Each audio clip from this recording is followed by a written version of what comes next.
Creative Pages with Catherine. I'm Catherine, and I just had to come on briefly this week to put together a seasonal sightings memorabilia pocket shaker card because I talked about it a little bit in my Halloween shaker card and it was bugging me.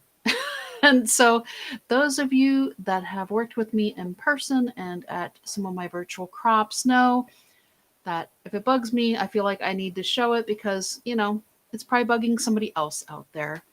So let me get things switched over so you all can see what I am going to be doing to put this second shaker card together. The Halloween one was so much fun using the peekaboo pocket, but this one we're going to use a memorabilia pocket for. So here we go.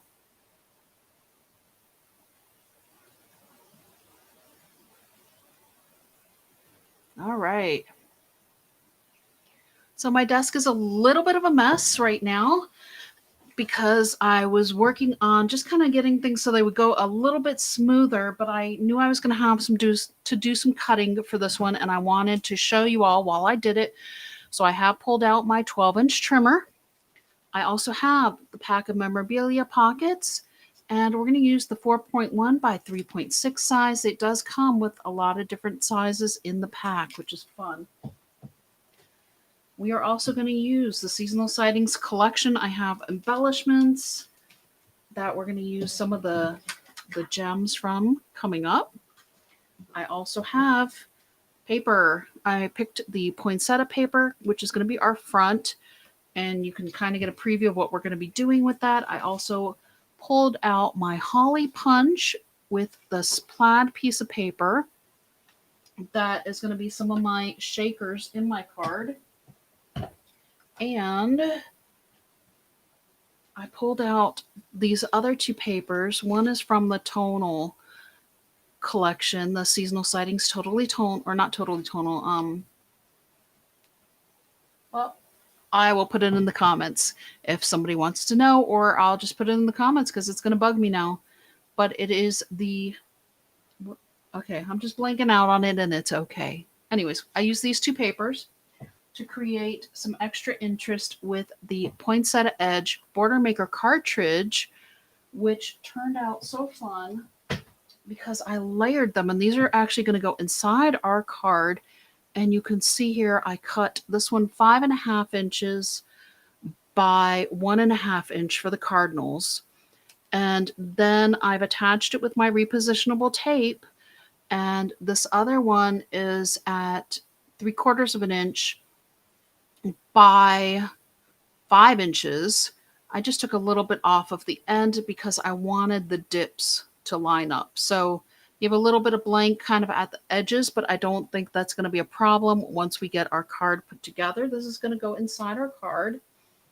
I also pulled out this embellishment tag with the Christmas tree on it. And my pocket, I've already filled. I took the little confettis from punching the poinsettia edge for our little border we're going to add inside our card. I picked out our really beautiful embossed reindeer. And then these are the plaid pieces that I punched with the holly punch. I don't want to shake it yet because I haven't stuck it closed yet. And we're going to use this piece of tape that's on here to close it.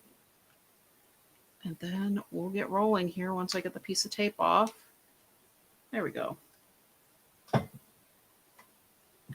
Okay, so now that's going to be closed. And I'm going to go ahead and start cutting. So my base paper is 4.25 by 5.5. This piece here was from an index sheet or a leftover piece of cardstock. I think it was from the index sheet. That's usually what I wind up using.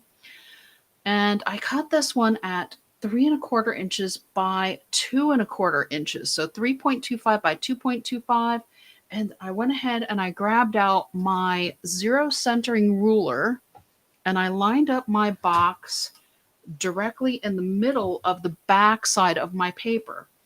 The reason I used the back side of my paper was because we're going to use this entire piece, and I didn't want to have the little pulls from the repositionable tape showing.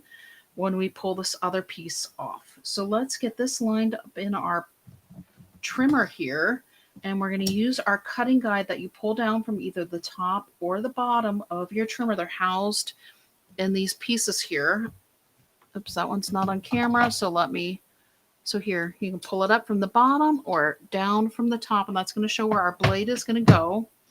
And yes, okay. And then we're also going to line up the line on the side of our blade housing with the bottom of our weight piece here. So that way we know exactly where we're cutting. Turn your page, and we're going to do the same thing on all four sides here. This lined up. Nothing like doing it live. I probably should have pre-cut 2 of these, but bear with me just for a moment.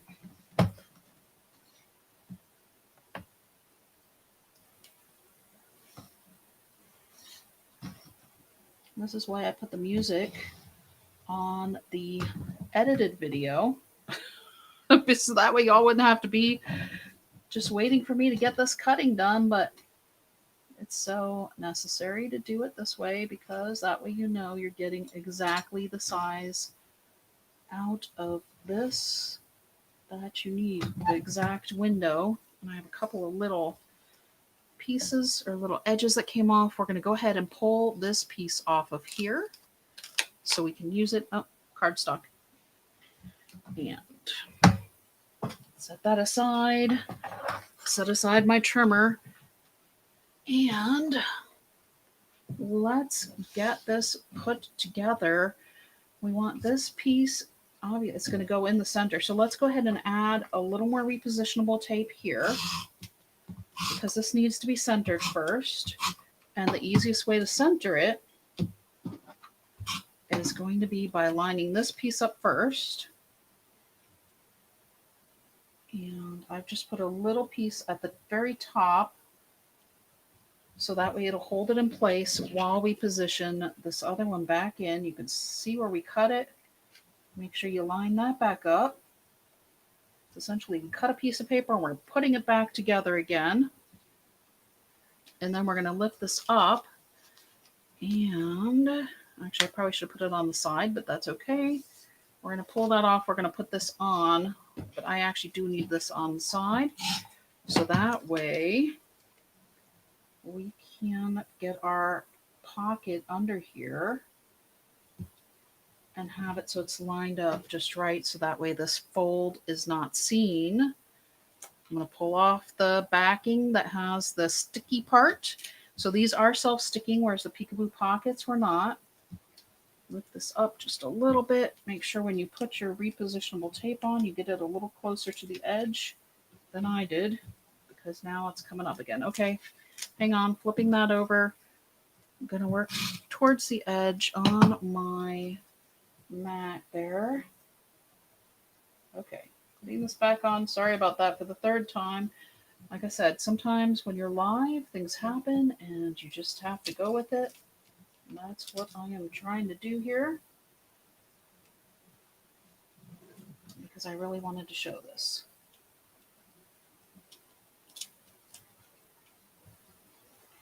Okay, now it doesn't want to cooperate.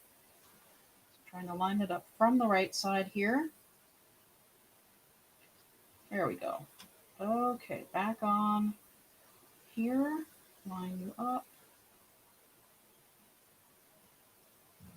Okay. Now we can pick up our other memorabilia pocket. And I did kind of position the deer in the top.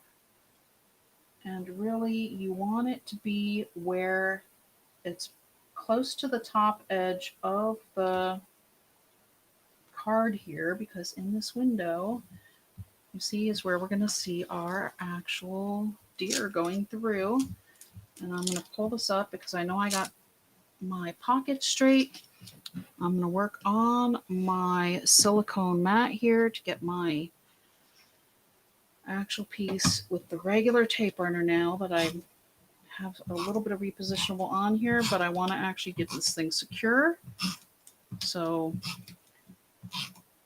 you could just fold it and kind of try to get your tape runner in there. I just thought this would be easier. And probably quicker. Get this lined back up again. That looks pretty good. There we go. So now there is the front of our shaker card, and our card is whole. I did rub the inside with my dryer sheet, but we'll get this shaking here, and you can see the little bits from the other punch moving around easier. My little reindeer's moving around a little bit too, and there you go. So let's go ahead and get the inside of this card, and we're going to add one extra element to our front as well. But I do want to go ahead and put down my little border here. And I'm using a combination of both the tape runner and the repositionable tape runner because, of course, it ran out. Let me find a refill real quick. If not, we'll just go with the other. Oh, I'm going to have to be ready for tomorrow night. All right, I am out of repositionable tape. We're just going to go for it and use the regular tape runner that I had put across the top, and it's going to be what it's going to be. It's going to be okay. There we go.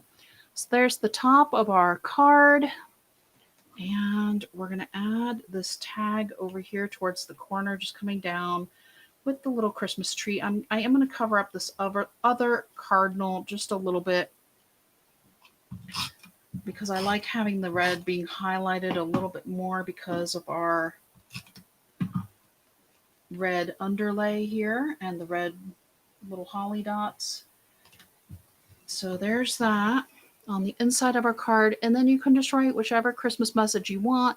You have the whole card to work on versus using the peekaboo pocket on this one. Remember, we cut out this whole window and we had our little spider in here, but you could really only write here without being seen or around the edges. And I wanted to actually show you another way that you could do the shaker and still write on the entire card.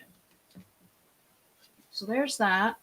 I'm going to come back here, and remember I said we'd be using some of these gems, and we're just going to put these at the corners because I thought that these gold gems would be just beautiful, and they are self-sticking, and they kind of help cover up any little, like extra little pieces, I guess, if you will, that you took into the corner part of the paper when we were cutting it. So I'm just going to go ahead and put our 4 gems around the corners here. And I liked the gold because I thought that would really highlight both our reindeer as well as the centers of our poinsettia that we have on the front here. So there you go. A quick card for Christmas that would impress any of your friends, and you have plenty of space to write inside, an extra little decoration here, or you don't have to use the tab. You can just leave the little border as well. I just thought that just added a little extra festive note to the card.